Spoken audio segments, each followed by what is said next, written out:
Paper चाहे जैसा भी आए, लेकिन हमें बहुत ही लॉजिकल तरीके से उस पर विचार करना चाहिए और उसके आधार पर फिर अपने प्रिपरेशन को इवेल्युएट करके अपने आगे के लिए प्लान बनाना चाहिए।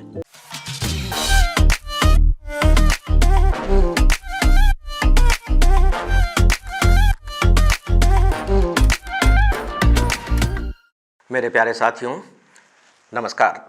फ्रेंड्स, सिविल सर्विस 2023 के प्री एग्जामिनेशन हो चुके हैं और अपने 40 सालों की इस यात्रा के दौरान मैंने महसूस किया है कि इस बार के प्री एग्जामिनेशन को लेकर के जितनी ज़्यादा खलबली मची हुई है, इतनी इससे पहले कभी नहीं मची। हाँ, थोड़ी बहुत बातें ज़रूर होती थी, भय का थोड़ा सा माहौल बनता था, डिस्कशंस होते थे, कुछ समय के लिए निराशा का कोहरा भी छा जाता था, लेकिन वो बहुत जल्दी छट भी जाता था। लेकिन इस बार ये जो कोहरा है वो कुछ ज़्यादा ही घना है और ख़ासकर सी सेट के पेपर ने तो कुछ ज़्यादा ही लोगों को परेशान कर दिया है। लोग उम्मीद तक छोड़ रहे हैं कि हम सी सेट अगर क्वालिफाई नहीं कर पाएंगे तो सीधी सी बात है कि जनरल स्टडीज़ का फर्स्ट पेपर क्वालिफाई करने का कोई मतलब नहीं रह जाता है। फ्रेंड्स, यदि आप 2024 की तैयारी के बारे में सोच रहे हैं तो मेरा यह वीडियो आपकी मदद करेगा। हालांकि मैं इस वीडियो में आप सबसे 2023 का अभी जो पेपर है उसी के बारे में बात करने जा रहा हूं। ज़्यादातर बात हम जनरल स्टडीज़ के फर्स्ट पेपर के बारे में करेंगे, थोड़ी सी बातें हम सी सेट के बारे में करेंगे और इसके बाद फिर हम 2024 के एग्ज़ामिनेशन के बारे में क्या स्ट्रेटजी होनी चाहिए इस पर बातें करेंगे, लेकिन सेपरेट तरीके से। यहाँ आपके दिमाग में एक प्रश्न आ सकता है कि सीधे 2024 के स्ट्रेटजी के बारे में बात क्यों नहीं की जा रही है।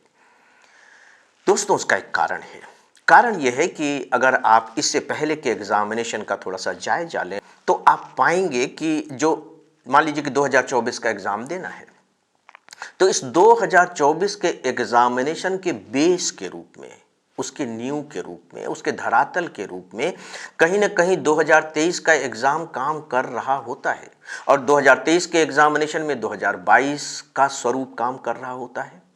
इसलिए बहुत ज़रूरी होता है कि हम अगले साल की अपने स्ट्रेटजी बनाते समय जो अभी वर्तमान में परीक्षा हुई है उसका थोड़ा सा जायजा लें और उसका धरातल के रूप में इस्तेमाल करें और ये मान करके चलें कि जो 2023 का जो एग्ज़ाम हुआ है वो एक प्रकार से 2024 के लिए लाइट हाउस का काम करेगा। लाइट हाउस का काम करेगा कहने का मतलब है कि जब आप अपना सफ़र कर रहे होंगे 2024 के एग्ज़ामिनेशन के बारे में, तब वो अपनी रोशनी से आपको रास्ता दिखाएगा कि ये संभावनाएं हैं, इस तरीके से तैयारी की जानी चाहिए। इसी बात को ध्यान में रख करके यहाँ मैं 2023 का जो एग्ज़ाम हुआ है दोस्तों, उसके बारे में मोटे तौर पर कह लीजिए बर्ड आई व्यू, जिसे हम हिंदी में विहंगम दृष्टि कहते हैं, वो डालने जा रहा हूँ। आपके सामने 2023 के पेपर का जो स्वरूप है, जो चरित्र है, वो मैं रखूँगा और इस रूप में मैं नहीं रख रहा हूं कि हम इसकी एनालिसिस करके कोई बहुत बड़ी बाजी मार लेंगे या आपके अंदर की निराशा दूर हो जाएगी। Not at all. इसके रखने का पर्पस सिर्फ यही है कि हम 2024 के बारे में सही रणनीति बना सकें। तो आइए शुरुआत करते हैं। जब मैं इस पर विचार करने लगा कि इतना ज़्यादा हंगामा बरपा क्यों था, तब स्टूडेंट से बात करने के बाद भी मेरे पास बहुत से 500-700 मेल्स भी स्टूडेंट के आए और दूसरे यूट्यूब पर जो बातें सामने आई उनसे मैं जो अनुमान लगा सका वो ये है कि सवाल इस बात का नहीं था कि कोर्स के बाहर से प्रश्न आए, सवाल इस बात का भी नहीं था कि इस बार जो प्रश्न पूछे गए वो सिलेबस से बहुत बाहर के हैं, बल्कि सवाल इस बात का था कि एग्जामिनेशन का फॉर्मेट काफ़ी कुछ बदल गया। ये कुछ इसी तरीके से है, मान लीजिए कि आप अपने घर से कहीं किसी स्थान पर जाते हैं नौकरी करने या पढ़ाई करने, उसकी दूरी 3 किलोमीटर है, आप रोज जा रहे हैं लेकिन उसमें एक भी स्पीड ब्रेकर नहीं है।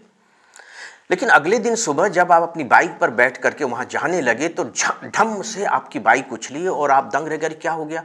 फिर आप देख रहे हैं कि अगर स्पीड ब्रेकर बन गया है यहाँ तो, और इस तरह से 4-5 आपको स्पीड ब्रेकर मिल गए, तो आपके दिमाग में धारणा बन गई कि यार ये जो रास्ता था अब तो ये गड़बड़ हो गया है, क्योंकि इस स्पीड ब्रेकर से अभी आप परिचित नहीं थे। कोई बात नहीं, अब तो परिचित हो गए हैं। आगे अब संभाल करके बाइक चलाएंगे। अब आपकी बाइक उतनी उछलेगी नहीं, बस 2023 के फॉर्मेट को आप इसी तरीके से लीजिए। वैसे मैं आपको बताना चाहूँगा कि 2023 के फॉर्मेट का इंडिकेशन, यानी कि 2023 के फॉर्मेट में क्या बदलाव यूपीएससी करने जा रहा है, इसका इंडिकेशन उसने 2022 के अपने पेपर में दे दिया था। लेकिन शायद हम या तो उसे समझ नहीं पाए या पकड़ नहीं पाए, और जब वो फॉर्मेट एक बड़े रूप में आया, 6 गुना बड़े रूप में आया, तो सच पूछे तो 2 घंटे में आपको 100 क्वेश्चन सॉल्व करने हैं। स्टूडेंट तनाव में है, ओवर सेंसिटिव हो गया है, और जब वो बिल्कुल स्पीड ब्रेकर के रूप में इन प्रश्नों को देख रहा है तो वो घबरा गया। और अगर कोई भी स्टूडेंट घबराएगा तो मान करके चलिए कि सरल से सरल प्रश्न, उन प्रश्नों को भी जिन्हें वो जान रहा है, गलत होने की संभावनाएं बढ़ जाती है। और मुझे लगता है कि शायद इस बार यही ज़्यादा हुआ है। तो आइए पहले हम थोड़े से उसके फॉर्मेट को देख लेते हैं, समझ लेते हैं, क्योंकि मान करके चलिए कि हो सकता है कि अगली बार भी इसी तरह के फॉर्मेट दोहराए जाएं। तो हम अभी से अगर तैयार रहेंगे, हमें मालूम है कि यहाँ बाधाएं हैं, तो हम उस तरह से अपने को तैयार कर लेंगे। उसमें कहीं कोई दिक्कत नहीं है, बिल्कुल भी दिक्कत नहीं है दोस्तों। तो इसीलिए 2023 का आपका जैसा भी पेपर बना हो, उसके बारे में आपके मन में जो भी डर और भय समाया हुआ हो, ठीक है, वो अपनी जगह पर जायज़ है, क्योंकि उसका आपको अनुभव है। लेकिन इस डर से छुटकारा भी तो पाना है, क्योंकि 2024 में सक्सेस जो हासिल करनी है और वो किया जा सकता है, उसी के लिए हम लोग अभी बातें कर रहे हैं। तो आइए अब हम थोड़ा फोकस फॉर्मेट पर करते हैं। फॉर्मेट यानी कि क्वेश्चंस के स्वरूप पर। इस बार ऑलमोस्ट 46 to 47 क्वेश्चंस स्टेटमेंट पर बेस्ड है। स्टेटमेंट पर बेस्ड है मेरे कहने का मतलब है कि एक प्रश्न है, उस प्रश्न में 3 या 4 स्टेटमेंट दिए गए हैं। 1 2 3 4 करके स्टेटमेंट दिए गए हैं, और इसके बाद ऑप्शन दिए गए हैं। स्टेटमेंट वाले प्रश्न पहले भी आते थे। तो इस बार अंतर क्या हुआ है? अंतर कुल मिलाकर के ये हुआ है कि पहले जो स्टेटमेंट वाले क्वेश्चन आते थे, उनके जो ऑप्शंस होते थे, उन ऑप्शंस से आपको मदद मिल जाती थी। मदद कैसे मिलती थी? जैसे ऑप्शन ए, तो उसमें दे देगा कि 1 और 2 स्टेटमेंट सही हैं। फिर हुआ बी में दे देगा 3 और 4 सही हैं। सी में दे देगा केवल 1 सही है। इस तरह से 4 ऑप्शंस आपको दे दिए जाते थे। इसमें मदद आपको ये मिल जाती थी कि मान लीजिए कि आपने 4 स्टेटमेंट में से 1 को पकड़ लिया कि यार ये तो सही नहीं हो सकता, तो फिर जो ऑप्शंस आपके सामने मौजूद होते थे, उनमें से आप उनको बड़े आराम से निकाल देते थे, जिसमें 4 की मौजूदगी होगी, उपस्थिति होगी, क्योंकि ये तो हो ही नहीं सकता। तो सही उत्तर तक पहुंचने में आपको मदद मिल जाती थी। इसके आप अभ्यस्त भी हो चुके थे, क्योंकि कुछ साल से यूपीएससी का पैटर्न लगभग यही चल रहा था। तो आपके दिमाग में वो पैटर्न रच बस गया था। इस बार क्या किया उन्होंने? इस बार ये किया उन्होंने कि स्टेटमेंट दे दिए, 3 या 4 स्टेटमेंट दे दिए हैं। इसके बाद ऑप्शन ए केवल 1 सही है, ऑप्शन बी केवल 2 सही है, ऑप्शन सी केवल 3 सही है, ऑप्शन डी चारों सही है या कोई भी सही नहीं है।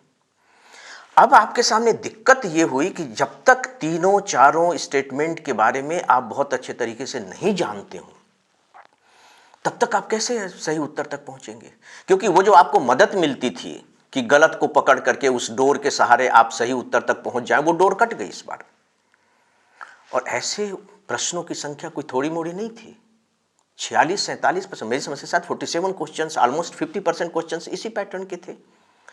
तो देखिए, घबराहट तो होनी थी, और वो घबराहट हुई, और उसी ने यूं कह लीजिए कि सारा रायता फैला दिया कि पेपर बहुत कठिन है, पेपर बहुत कठिन है, पेपर बहुत कठिन है।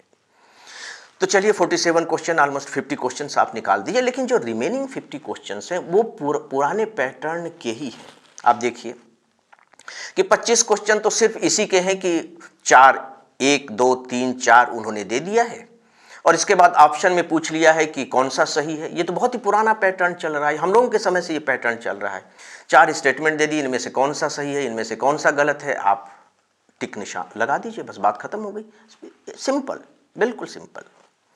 इसके बाद एक दूसरा जो नया पैटर्न इंट्रोड्यूस किया गया, वो स्टेटमेंट 1 और स्टेटमेंट 2 को लेकर के किया गया। कथन 1, उसमें एक सत्य दे दिया गया, एक फैक्ट दे दिया गया। इसके बाद दिया गया कथन 2, उसमें भी एक फैक्ट दे दिया गया, और इसके बाद फिर 4 ऑप्शंस दिए गए। अगर आप उन 4 ऑप्शंस को थोड़ा सा ध्यान से पढ़ लेंगे, एक बार दिमाग में रचा बसा लेंगे, तो वो ऑप्शन बिल्कुल भी आपको भ्रमित नहीं करेंगे। ऑप्शन किस तरीके के हैं कि दोनों स्टेटमेंट सही हैं और जो सेकेंड स्टेटमेंट है वो पहले की व्याख्या कर रहा है। ऑप्शन बी, दोनों स्टेटमेंट सही हैं लेकिन जो सेकेंड स्टेटमेंट है वो फर्स्ट की व्याख्या नहीं कर रहा है। थर्ड क्या है कि पहला स्टेटमेंट सही है, दूसरा स्टेटमेंट गलत है। और डी क्या है कि दूसरा स्टेटमेंट सही है, पहला स्टेटमेंट गलत है। थोड़ा सा ध्यान से आप देखिए तो आपको लगेगा यार ये तो ज़्यादा कठिन मामला नहीं है। इस तरह के क्वेश्चन हो गए और इस तरह के भी जो प्रश्न थे उनकी संख्या 18 के करीब रही, 18।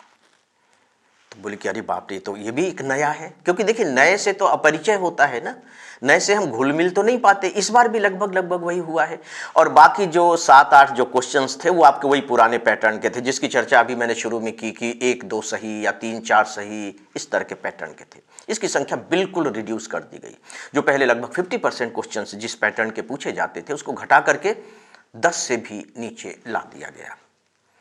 सच पूछे दोस्तों तो इस बार का जो सबसे बड़ा संकट मुझे जो दिखाई दे रहा है वो फॉर्मेट को लेकर दिखाई दे रहा है। तो आइए अब हम बात करते हैं कंटेंट पर, यानी कि जो क्वेश्चन पूछे गए हैं उनका स्तर क्या था और सब्जेक्ट वाइज की किस किस सब्जेक्ट से किस किस तरह के क्वेश्चन पूछे गए हैं। देखिए यूपीएससी का बकायदे प्रिस्क्राइब्ड सिलेबस है, लेकिन जो प्री का सिलेबस है वो एक तरीके से निराकार ब्रह्म की तरह है। उसमें चीज़ें बहुत स्पष्ट नहीं है, बस केवल एक नामकरण कर दिया गया है। बस अब आप उसमें ढूंढिए कि क्या क्या पढ़ना होगा, क्या क्या नहीं होगा। तो यूपीएससी ने तो अपने बचाव का अच्छा खासा इंतजाम कर रखा है। हम दावा करने की स्थिति में ही नहीं है कि नहीं ये क्वेश्चन आउट ऑफ सिलेबस है, हम नहीं कर सकते। लेकिन यूपीएससी भी जानता है कि जो जिनके लिए वो प्रश्न तैयार कर रहा है, जो एग्ज़ाम दे रहे हैं वो ग्रेजुएट स्टूडेंट हैं, साथ ही साथ उनकी एज भी 21 से शुरू हुई है। चलिए आगे वो चाहे जितने भी एज तक वो रखते हों, लेकिन वो आपकी क्षमताओं को जानता है। लेकिन ये तो है कि उसमें जो कुछ क्वेश्चंस हैं आए हैं वो बहुत कठिन किस्म के हैं, बहुत ही कठिन किस्म के। आप उन्हें कह लीजिए कि पता नहीं कहाँ से पूछ लिए गए हैं, उन्हें ढूंढना बहुत मुश्किल है, लेकिन गूगल के ज़माने में तो ढूंढा भी जा सकता है। तो हम बात करते हैं पहले सब्जेक्ट की। मैं अक्सर अपने स्टूडेंट से कहता हूँ कि 4 सब्जेक्ट जनरल स्टडीज़ के पिलर्स के रूप में काम करते हैं और ये पिलर्स आप जानते हैं। पॉलिटिकल साइंस, जिसे आप कॉन्स्टिट्यूशन कह सकते हैं, लेकिन कॉन्स्टिट्यूशन कहने से ज़्यादा अच्छा है कि हम उसे पॉलिटिकल साइंस कहें। इसके बाद इकोनॉमिक्स, इकोनॉमिक्स भी कहने की बजाय हम economics and economy of India कहें तो वो शायद ज़्यादा अच्छा होगा, इकोनॉमिक्स एंड इकोनॉमी। तीसरा है ज्योग्राफी और चौथा सब्जेक्ट है हिस्ट्री। पिछले आप 10 साल के पेपर उठा करके देखिए, आपको शायद ही कोई ऐसा साल मिलेगा जिस साल इन चारों सब्जेक्ट्स से 60 से कम क्वेश्चन पूछे गए हों। मैक्सिमम 72 तक पूछे गए हैं। हर साल मोर देन 60 क्वेश्चंस केवल इन 4 पेपर्स से आते हैं। इस बार भी ऐसा ही हुआ है। उनमें थोड़े से वेरिएशंस होते हैं, ऐसा नहीं कि 4 हैं तो 15 ही पूछे जाएंगे, उनमें थोड़े वेरिएशंस हैं, मैं ये बात स्वीकार करता हूं और ये हर साल होता है। तो 60 क्वेश्चंस तो ये 4 सब्जेक्ट से हो गए और ये जो 4 सब्जेक्ट है सच पूछे तो इनका जो सिलेबस है ऑलमोस्ट डिफाइंड सिलेबस है, क्योंकि इनकी डेफिनेशन, इनकी जो लिमिटेशंस हैं हमें मेंस के सिलेबस से मिल जाती है। काफ़ी कुछ हमारी वो मदद कर देते हैं और फिर प्रीवियस ईयर्स के क्वेश्चन पेपर्स हमारी मदद कर देते हैं। तो इन 4 पेपर्स की बहुत अच्छे से तैयारी करने में हमें ज़्यादा दिक्कत नहीं होती है। और ये बात मैं इसलिए कह रहा हूँ क्योंकि मैं भी कभी न कभी आपकी तरह ही स्टूडेंट रहा हूँ, मेरा भी अनुभव है वही है। आप जिस तरह से डर रहे हैं, घबरा रहे हैं, परेशान हो रहे हैं, उस दौर से मैं भी गुजर चुका हूँ और मेरे जो और दूसरे दोस्त हैं मेरे साथ के, मेरे जूनियर, सब इससे गुजर चुके हैं, इससे कोई अलग नहीं रहा है। इसके साथ ही इस बार जो 7-8 क्वेश्चंस करीब पूछे गए हैं इंटरनेशनल अफेयर्स से हैं। सामान्यतः इंटरनेशनल अफेयर से इतने ज़्यादा क्वेश्चंस नहीं पूछे जाते, 4-5 पूछे जाते हैं। चलिए 4-5 की जगह 8 हो गए तो क्या बात है उसमें। दोस्तों डेफिनेटली ये जो इंटरनेशनल अफेयर से जो क्वेश्चन पूछे गए हैं ये टफ क्वेश्चंस हैं, नो डाउट। उन्हें कवर कर पाना बहुत मुश्किल है, उनकी तैयारी नहीं की जा सकती।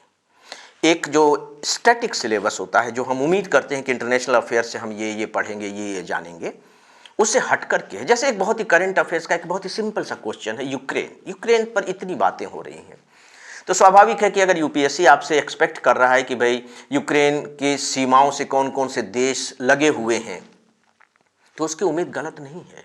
ठीक है, हमें मालूम होना चाहिए, क्योंकि जब हम इंटरनेशनल अफेयर्स के बारे में बात करते हैं किसी देश के बारे में, तो ये तो होता ही है कि इसके सराउंडिंग में कौन कौन से देश हैं। और मैं अपने डेली ऑडियो लेक्चर में इस बात की हमेशा चर्चा करता हूं कि जब भी किसी देश में कोई घटना होती है तो आप देखिए कि इसके सराउंडिंग में कौन कौन से देश हैं, कौन सा समुद्र है, इन पर आप विशेष ध्यान दीजिए। लेकिन जो क्वेश्चन पूछा गया है वो बड़ा विचित्र किस्म का है। विचित्र यह है कि उसमें 6 या 7 देश के नाम दे दिए गए हैं। हालांकि यूक्रेन 7 देशों से घिरा हुआ है, उसकी सीमाएं 7 देशों से मिलती हैं, लेकिन वो जो 6 या 7 देशों के नाम दिए हुए उनमें से केवल 2 से उसकी सीमाएं मिलती हैं, बाकी से नहीं मिलती हैं। अब वो जिनसे नहीं मिलती हैं उनको दिमाग में रख पाना बड़ा मुश्किल है, ये मैं मानता हूं। अगर उसमें 6-7 में से सब वो दे देते कि जो मिल रही है, या 1-2 अलग कर देते, थोड़ा सा किनारे के दे देते, तो आप अनुमान लगा सकते थे कि यार ये यूक्रेन है, ये तो थोड़ा सा दूर में है, तो शायद ये नहीं होगा। तो वो उस प्रश्न को उन्होंने कठिन बना दिया है, सरल होते हुए भी उसे कठिन बना दिया है। ये इंटरनेशनल अफेयर्स के क्वेश्चंस के साथ किया गया है।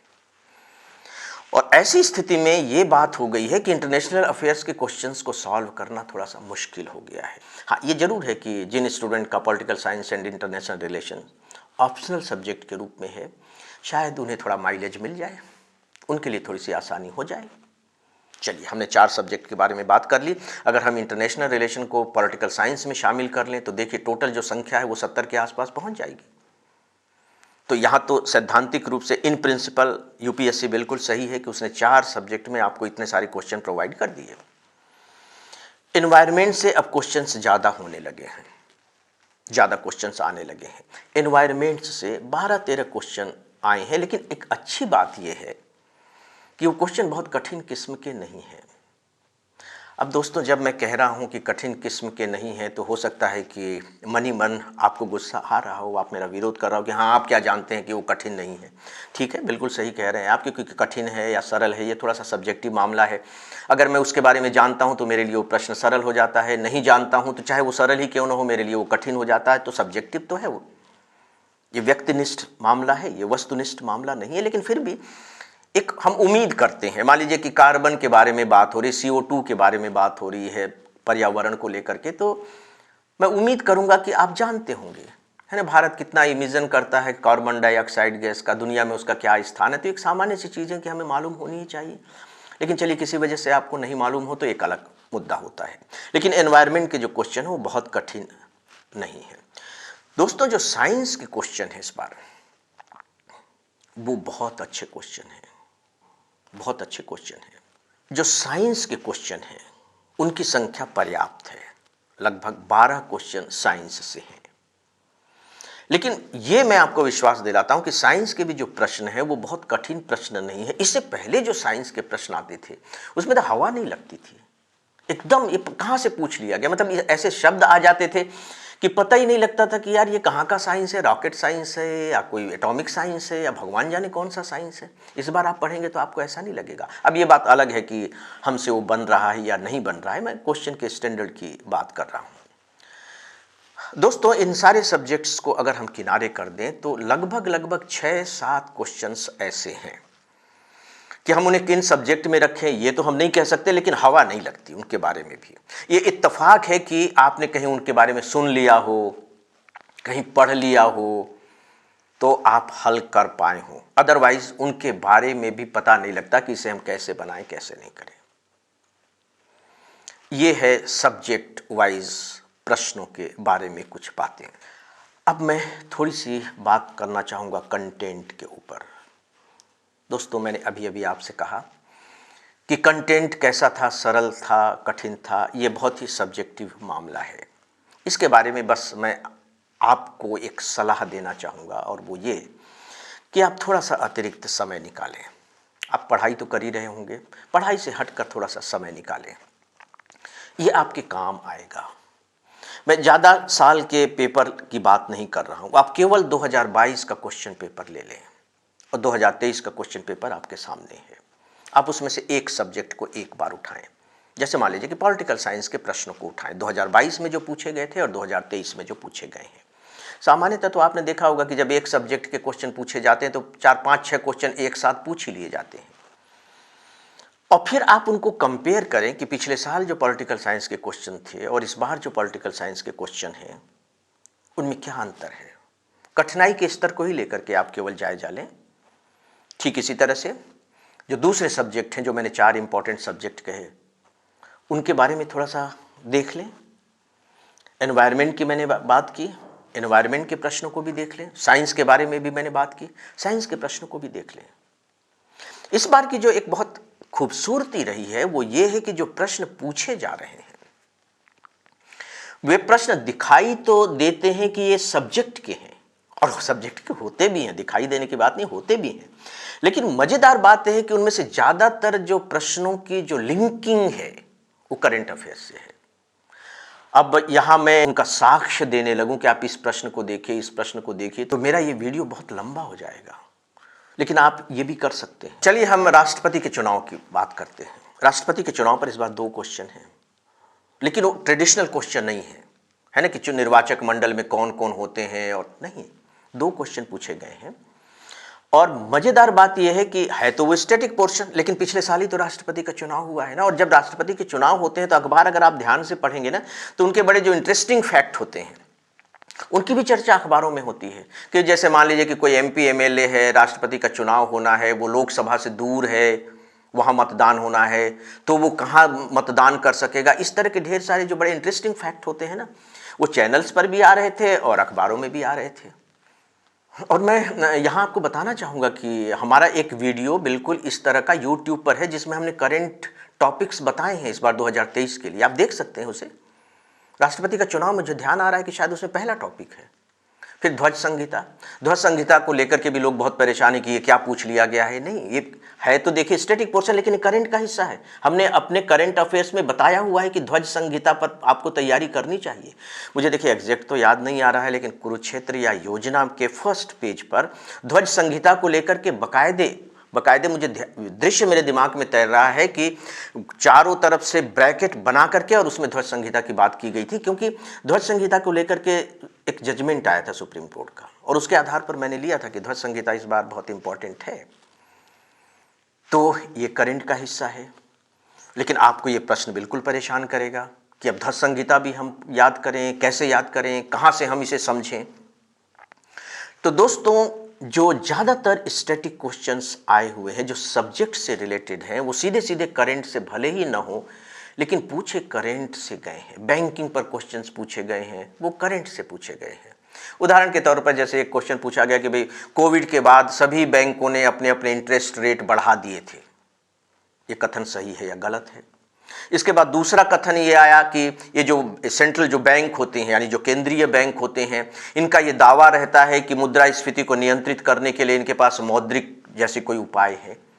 अब फिर ये हुआ कि सही है और फिर कौन किसकी व्याख्या कर रहा है, इसके बारे में जरा सोच करके देखें ना इत्मीनान से। कितनी बार डेली ऑडियो लेक्चर में मैं चर्चा करता था कि जब भी फेडरल रिजर्व जो अमेरिका का सेंट्रल बैंक है रेट बढ़ाता था, मैं हमेशा चर्चा करता था कि फेडरल रिजर्व ने अपने रेट बढ़ा दिए हैं, इसका हमारे शेयर मार्केट पर क्या प्रभाव पड़ेगा, गोल्ड मार्केट पर क्या प्रभाव पड़ेगा, हर बार चर्चा करते हैं। तो सीधी सी बात है कि जब फेडरल रिजर्व रेट बढ़ा रहा है तो आप अनुमान तो लगा सकते हैं कि दुनिया के दूसरे बैंक भी रेट बढ़ा रहे होंगे। भारत का रिजर्व बैंक तो इससे पहले लगातार ब्याज दर बढ़ाते ही रहा है, तो स्टेटमेंट सही है। और ये तो कितना सरल सा उत्तर है कि भाई जो मॉनेटरी पॉलिसी है वो खासकर मनी सप्लाई को कंट्रोल करने का तरीका है, और अगर आप मनी के सप्लाई को कंट्रोल कर लेते हैं तो सीधी सी बात है कि उसका महंगाई से सीधे सीधे संबंध है। अब वो कितना संबंध है वो बात अलग है, लेकिन है नीति तो यही है। तो अब आप देखिए कि ये प्रश्न, क्योंकि कुछ स्टूडेंट से जब मेरी बात हो रही थी तो उन्होंने कहा कि सर ये भी कोई प्रश्न है, हम कहाँ से पढ़ें इसको, बताइए किस किताब में है। सीधे सीधे नहीं है, ये आपकी परेशानी हो सकती है, लेकिन दोस्तों यूपीएससी सीधे सीधे तो कभी पूछता भी नहीं है। और फिर देखिए, मुझे लगता है कि आपको ये मानकर चलना चाहिए कि आप कौन सी परीक्षा दे रहे हैं, क्या बनने जा रहे हैं, तो आपको अपने स्तर को वहां तक तो ले जाना होगा। तो दोस्तों, मुझे कंटेंट के मामले में कोई बहुत विचित्र सी स्थिति दिखाई नहीं दे रही है, बावजूद इसके कि मैं स्वीकार करता हूं कि आउट ऑफ 100 लगभग 12 से 15 क्वेश्चंस ऐसे हैं जिनकी तैयारी सामान्य तौर पर करना संभव नहीं है, उन्हें छोड़ दीजिए ना। 50% का स्कोर आपको सर्टेन कर देगा कि आप प्री क्वालिफाई कर रहे हैं। दोस्तों, अब थोड़ी सी बात सी सेट पर। सी सेट को लेकर के आप बहुत परेशान हैं और इनफैक्ट आपकी इस परेशानी में मैं भी शामिल हूँ। यस, यू आर राइट कि इस बार जो सी सेट का पेपर आया है वो बहुत कठिन पेपर है, इसमें कोई दो राय नहीं। उसमें एक ही चीज़ सच पूछे तो रिपीट हो रही है और आपके पक्ष में है, और वो है बोधगम्यता वाला पोर्शन, जिसे आप कंप्रिहेंशन कहते हैं। 27 क्वेश्चंस उससे पूछे गए हैं। और एक अच्छी बात यह है कि कंप्रिहेंशंस की जो स्टाइल है, जिस तरह के उससे प्रश्न पूछे गए हैं, वो अपेक्षाकृत सरल है। पिछले साल के कंप्रिहेंशंस बहुत टफ है, इस बार थोड़े से सरल हैं। लेकिन जो रिमेनिंग क्वेश्चंस हैं वो बहुत कठिन है। मतलब मुझे ये कहने में कोई संकोच नहीं कि इस तरह के प्रश्नों को शायद जनरल स्टडीज़ के टाइटल के तहत नहीं रखा जाना चाहिए। कहीं ना कहीं वो थोड़े से स्पेशल स्टडी की डिमांड करते हैं, और फिर पेपर भी तो क्वालिफाइंग है, तो उसे सरल ही बनाया जाना चाहिए। देखिए, उसमें रीजनिंग की कोई गुंजाइश नहीं दिखाई देती मुझे, तार्किक क्षमता उसमें कहीं दिखाई नहीं दे रही है। ज़्यादातर जो क्वेश्चंस हैं, आप अपने दिमाग का कहाँ इस्तेमाल करेंगे, उस तरह के प्रश्न ही नहीं है। सब फार्मूले वाले हैं और पता नहीं कहाँ कहाँ से प्रश्न आए हैं, कहाँ कहाँ से क्या, वो तो सिलेबस से ही आए होंगे। लेकिन वो इस तरह के नहीं है कि आप अनुमान से अपने दिमाग का इस्तेमाल करके उत्तर दे सकें। उसकी ज़्यादा भूमिका ही नहीं रह गई है। मैथ्स होता है भाई, जब हम मैथ्स की बात करते हैं तो लगता है कि ठीक है, कोई क्वेश्चन एवरेज का मिल जाएगा, लाभ हानि का मिल जाएगा, काम जो किए जाते हैं उसका मिल जाएगा, रेलवे की स्पीड होती है, नाव की स्पीड होती है, टंकी में पानी भरता है, खाली होता है। बहुत ही सामान्य से मैथ्स में कुछ क्वेश्चंस तो इस तरह के मिल ही जाने चाहिए। लेकिन इस तरह के क्वेश्चंस बिल्कुल नदारत हैं। मतलब पूरा का पूरा जो झुकाव है वो संख्याओं वाले 7वें पॉइंट पर है, जिसके लिए यूपीएससी कहता है कि 10th स्टैंडर्ड की किताबें सफिशिएंट होंगी। दोस्तों, मैं जानता हूं कि इसने आपको बहुत परेशान कर रखा है। अब क्या किया जाए, जो होना था वो तो हो गया। अब जो किया जाना है वो आगे के लिए ही किया जाना है। तो फिलहाल देखिए, मैं विस्तार में तो नहीं जा रहा हूं, लेकिन संकेत के तौर पर, गाइडलाइंस के तौर पर मैं अभी से ये आपको कहना चाहूँगा कि सी सेट की तैयारी आप आज से ही शुरू कर दें, सिस्टमेटिक तरीके से शुरू कर दें। जो जो उसकी रिक्वायरमेंट्स हैं, एक एक टॉपिक को लें, उसके फार्मूले को समझें और प्रैक्टिस शुरू कर दें। और ये अपने टाइम टेबल में निर्धारित कर दें कि रोजाना मुझे सी सेट पर आधा घंटा, पौन घंटा, जो भी आपके लिए सुटेबल हो, ये मुझे देना ही देना है, लगाना ही लगाना है। इतना कठिन भी नहीं है कि आप उसे नहीं कर पाएंगे। आप अगर सिविल सर्वेंट बनने जा रहे हैं तो आपने तो खुद ही एक कठिन रास्ता चुन लिया है। तो ठीक है, हमारे सामने अब एक नमूना आ गया है ना कि सी सेट एक इतना कठिन दुर्गम पहाड़ है। तो ठीक है, हम अपने पैरों को मजबूत बनाएंगे, उस पहाड़ की चढ़ाई करने के लायक हम अपने आप को बना लेंगे, और आप बना सकते हैं, कोई मुश्किल काम नहीं है। हाँ, इस बार जरूर आप यूँ कह लीजिए कि आपके साथ जो भी हुआ हो, धोखा हो गया या गड़बड़ी हो गई या आप गच्चा खा गए, जो भी है नाम देना चाहें, कोई बात नहीं, भविष्य तो है। दोस्तों, आखिरी में मैं एक बात और कहना चाहूँगा। जैसा कि मैंने शुरुआत में ही कही कि इस बार के पेपर को लेकर के बहुत हंगामा मचा हुआ है। मैं कभी कभी ये सोचता हूं कि चलिए पेपर सरल आ गया होता तो क्या होता। एक चीज तो जरूर हो जाती कि हंगामा नहीं होता, लेकिन सवाल हंगामा होने का नहीं, सवाल तो ये आपके सेलेक्ट होने का है। तो क्या आप मान करके चल रहे हैं कि अगर पेपर सरल आया होता तो केवल आपके लिए ही सरल होता और आप सेलेक्ट हो जाते? ऐसा तो नहीं होता ना, वो सबके लिए एक जैसा होता। तो पता लगा कि इस बार का कट ऑफ मार्क, चलिए हम मान करके चलते हैं, पिछले साल जितना ही रह जाएगा, 45% रह जाएगा। तो अगर पेपर सरल आता तो कुछ भी हो सकता है, वो 60-70% कुछ भी जा सकता है। तब फिर आप कहाँ होंगे? आपको अपना ये मूल्यांकन इस आधार पर भी करना चाहिए कि तब आप कहाँ होंगे। यूपीएससी तो जो पद हैं उसके 10 से 12 गुना प्री में सेलेक्ट कर लेता है। ऐसा नहीं कि सरल पेपर होने के कारण वो और ज़्यादा लोगों को ले लेगा, क्योंकि बहुत सारे लोगों ने बहुत ज़्यादा स्कोर कर लिया है कॉलेज के एग्जाम की तरह। कॉलेज के एग्जाम में तो यही होता है ना कि भाई आप 35% से ऊपर ले आइए, आप पास हो जाएंगे। रिजल्ट कितने परसेंट रहा? 100% रहा। लेकिन यहाँ तो ऐसा कुछ नहीं है ना। तो कट ऑफ मार्क्स ऊपर चला जाएगा। अगर हम उस ऊपर को टच नहीं कर पा रहे हैं तो हम तो बाहर हो ही जाएंगे ना। तो मुझे लगता है कि पेपर चाहे जैसा भी आए, लेकिन हमें बहुत ही लॉजिकल तरीके से उस पर विचार करना चाहिए और उसके आधार पर फिर अपने प्रिपरेशन को इवेल्युएट करके अपने आगे के लिए प्लान बनाना चाहिए।